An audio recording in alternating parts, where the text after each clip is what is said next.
तर पंकजा मुंडे यांच्या ऑडिओ क्लिपची निवडणूक आयोगानं चौकशी करावी अशी मागणी राष्ट्रवादीच्या शरद पवार गटाचे उमेदवार बजरंग सोनावणे यांनी केलेली आहे। तसंच खोट्या गुन्ह्यांमध्ये माझेही नाव जोडले जात असून माझीही चौकशी करा असंही बजरंग सोनावणे यांनी म्हटलंय।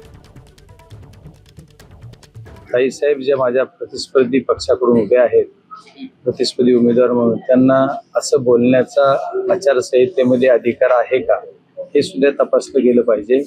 आणि आदरणीय ताईसाहेबांनी असे लोकांना लालसा दाखवून काही करणं चुकीचं आहे, त्याचा आचारसंहितेवर परिणाम होत आहे आणि आचारसंहितेचा भंग होतो। त्याच्या संदर्भात मी निवडणूक आयोगांना पण तक्रार करणार होतो आणि तसंच निवडणूक आयोगाने कलेक्टरलाही बोललो असं करायला नाही पाहिजे।